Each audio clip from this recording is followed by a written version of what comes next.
교과목 이름이 물리학원이죠. 물리학원. 물리학원은 물리학 1, 2 중에서 역학 부분에 해당되는 겁니다. 이거에 대한 교육 과정에 대해서 좀 얘기를 해보려고 하고요. 요게 한 학기죠. 이번 학기입니다. 한 학기. 그래서 요거에 대한 얘기를 할 건데 뭐를 배울 거냐 차근차근 얘기하기 전에 먼저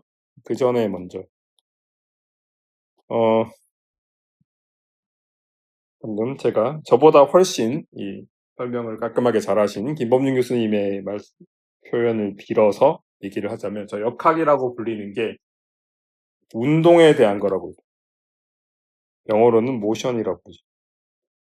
조금은 애매하게 썼어요. 대한 것이라고. 이 운동이라는 게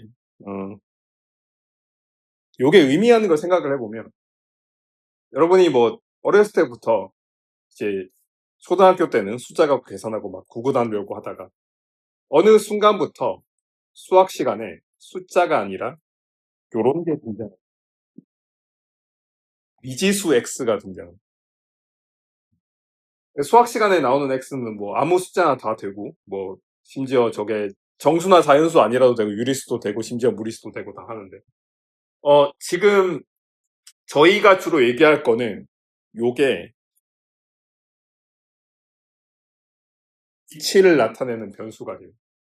제가 아까 썼던 것처럼 요런 직선상에서 내가 요런 공 같은 게 있다고 치면은 제가 이거 아이패드로 강의하면 더 판서보다 더 좋은 점 중 하나라고 생각하는 게 요게 여기 있을지 여기 있을지 왔다 갔다 하면서 위치를 정해주는 거죠.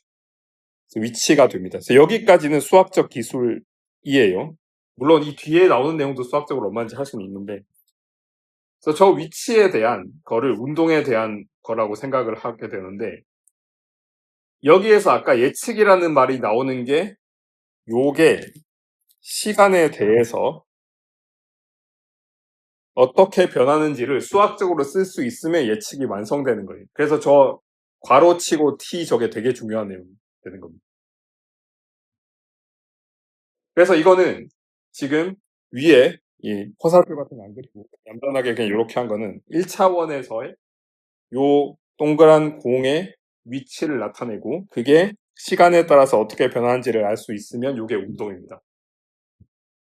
근데 아까 김원 교수님이 설명하실 때 물리학자는 자연을 기술하는 현상 중에서 운동에 주로 관심이 있다고 하셨는데 그럼 여러분이 얼핏 듣기로는 자연계에 수많은 현상 같은 게 있는데 운동에만 관심이 있으면 물리학자가 관심 가진 건 좀 되게 제한적인 게 아닌가라고 생각할 수 있는데 그렇지가 않습니다. 왜냐하면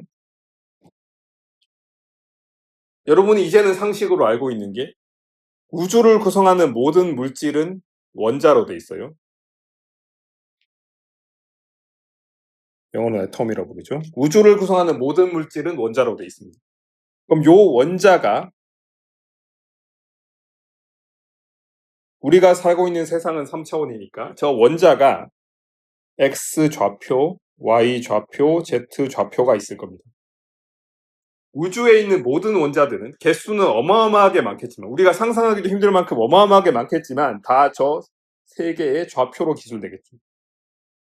엄청나게 많으니까 좌표도 엄청나게 많을 겁니다.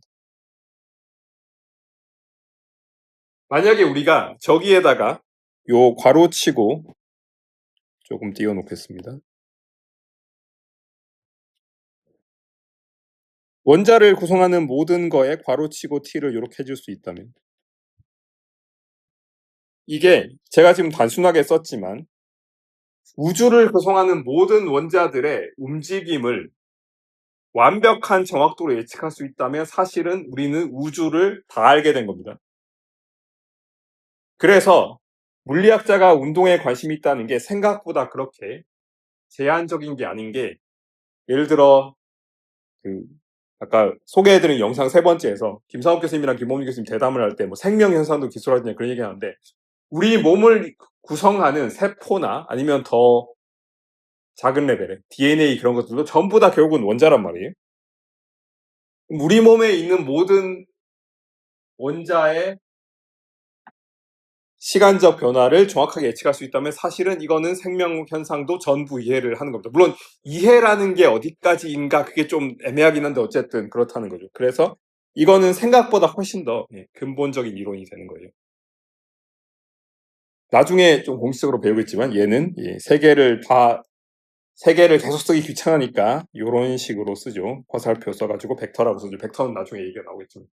그래서 운동에 대한 이야기긴 한데 요거를 요렇게 쓰는 순간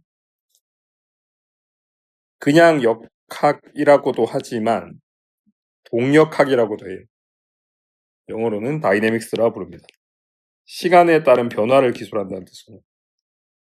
참고로 그냥 역학이라고 하면은 요거는 미케닉스라고 주로 해요. 어원에 관심 많다고 했죠. 저 미케닉스가 여러분이 아는 어떤 영어 단어랑 되게 비슷하게 생겼는데 지금까지 그렇게 한 번도 생각해 본 적이 없을 수 있는데 미케니즘이란 말이죠. 메커니즘. 어떻게 돌아가는지 작동 원리를 메커니즘이라고 하잖아요. 그래서 역학에서 말하는 는 여기서 이 표현을 빌려서 조금 과정에서 말하면 우주가 어떻게 돌아가는지를 나타내고 있습니다. 그 원리를 밝혀내려는 거예요. 좀 되게 거창하게 말하긴 했지만. 그래서 원래 교육 과정으로 돌아오면 그래서 운동이 그래서 중요하고요. 그래서 처음으로 우리가 기술할 건 당연히 여러 차원보다는 1차원 운동에 관심이 있습니다. 1차원 운동은 말 그대로 여기 요 직선상에서 저게 왼쪽으로 갈지 오른쪽으로 갈지 그거 예측하는 거고요. 근데 여러분이 착각하면 안 되는 게 얘가 지금 왼쪽 오른쪽으로 이렇게 했다고 해서 얘를 예를 들어서 이렇게 돌려서 비스듬하게 논다고 생각해 봅시다. 대충 이렇게. 저렇게 돌려도 어쨌든 왼쪽 또는 오른쪽이라고 말만 안 했을 뿐이지 요쪽 방향이나 이쪽 방향이라는 두 가지 소위 자유도만 있어요. 그래서 이건 여전히 1차원 운동입니다. 이거는 그래서 위로 세워놔도 그래서 위로 아래로 가든지 아니면 왼쪽 오른쪽으로 가든지 전부 다 저거는 1차원 운동이에요. 뭐 얘기할 수 있겠지만. 그래서 이 1차원 운동을 기술하게 되는데 1차원 운동을 기술하다가 이제 우리가 살고 있는 세상이 하필 3차원이라 이제 2차원 이상의 운동도 기술해야 된다는 거죠. 그래서 1차원에서 2차원으로 가는 저거 얘긴데 결국에는 근데 우리가 사진으로 또는 영상으로 저 운동 1차원 운동 뭐 2차원 이상의 운동 다 찍어서 볼 수 있는데 그거 감상하고 있으면 물리를 공부하는 게 아니고 그냥 감상하는 거니까 우리 이제 수학적으로 저걸 기술해야 돼요. 그래서 요거를 기술을 하고 묘사할 수 있어요. 그거를 위해서 필요한 게 우리가 소개했고 오늘 차원이라든지 단위계 차원 단위계가 조금은 지루하게 느껴질 수가 있는데 생각보다 재밌는 것들이 숨어 있습니다. 그 다음 시간에 아마 얘기할 거고 그리고 1차원까지는 숫자로 기술이 돼요. 저거 위에 화살표 같은 거 없는 거 무서운 화살표 같은 거 없는 거 근데 이제 2차원 이상부터는 요게 이제 들어가게 됩니다. 벡터라는 게 부여하게 됩니다. 기술과 묘사예요. 여기까지는 관찰하는 거예요. 그러니까 내가 지금 보는 자연 현상이 어떻게 수학적으로 관찰할지 관찰일지 쓰는 겁니다. 여기까지는 뭐 어떻게 보면은 수학이랑 차이가 없습니다. 여기까지는 정확하게 수학이랑 차이가 없어요. 물리가 들어오는 게 뭐냐? 제가 아까 얘기했죠. 메커니즘. 운동이 왜 일어나냐는 거예요. 그래서 이 원리를 얘기하는 거예요. 그러니까 운동이 왜 일어나는가? 그거가 바로 유범민 교수님께서 스포일러라고 하기엔 너무 유명한 식이지만 FMA로 말씀하신 뉴턴의 운동 법칙입니다. 그래서 운동이라는 게 생각보다 중요하고요.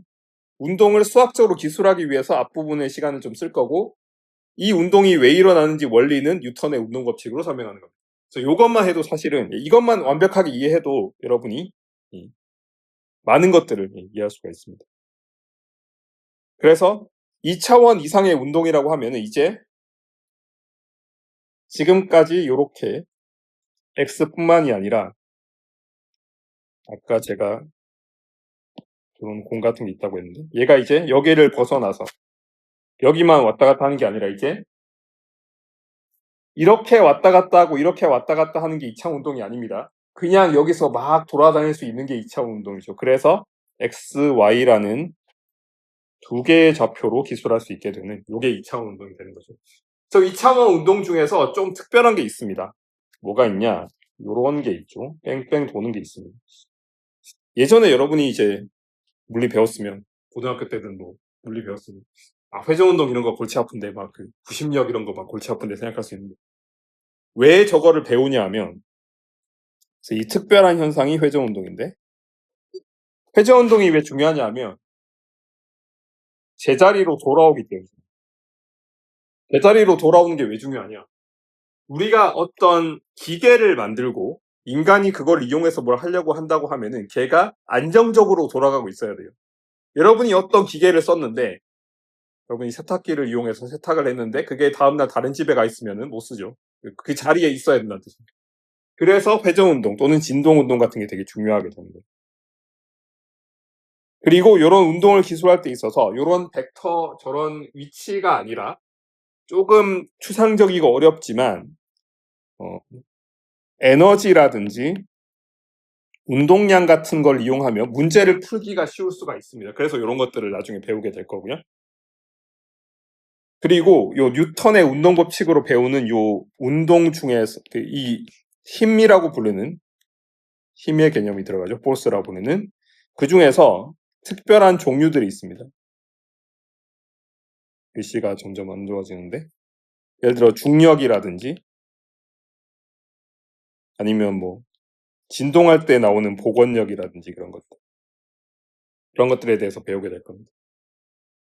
중력은 이 힘 자체가 하필 질량에 비례해서 아까 FMA로 스포일 됐죠.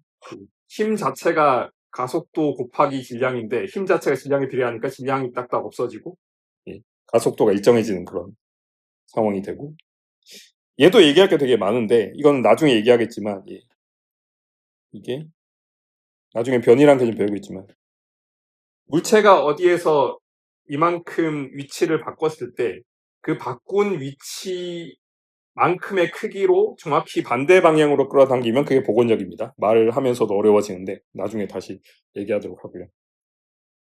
그 다음에 이제 여기까지 배우면 이것만 해도 이제 두세 달 가는데 여기까지는 뭐 했냐 하면 제가 아무렇지도 않게 모든 운동을 그냥 하나의 입자에 대한 운동으로만 기술할 수 있다고 생각을 하는 건데 사실은 제가 아까 떡밥을 회수하는 것처럼 통계물리 얘기를 한 게 이유가 있는데 여기까지는 한 개의 입자에 대한 운동이었고요. 입자들 사이의 상호작용 같은 걸 별로 고려하지 않았습니다. 이제 여기서부터 벗어나서 여기서부터는 많은 입자로 구성된 게 많은 입자를 아까는 집단적인 영어로는 컬렉티브라고 부르는 많은 입자로 구성된 게 어떻게 다룰 거냐. 물론 한 개의 입자로 구성된 거를 이제 뭐 6 곱하기 10의 23승번 하면 되는데 그거는 굉장히 비효율적이고 현실적으로 가능하지도 않기 때문에 그래서 뭐를 쓰냐. 우리가 입자들이 막 모래알 만큼 굉장히 많지만 그거를 하나하나 집중할 수가 없으니까 그거의 전체적인 모양을 다루겠다라고 해서 이거를 연속체 말 그대로 물이나 공기처럼 연속적인 어떤 물질이라고 생각해서 접근하는 방식이 유체역학인데 고백하자면 저도 자세히 알지는 못하기 때문에 저 부분은 별로 다루진 않을 거고 대신에 많은 입자는 당연히 통계적으로 접근할 수 있다고 했습니다. 요게 바로 이번 학기의 마지막을 장식할 열역학과 통계역학입니다.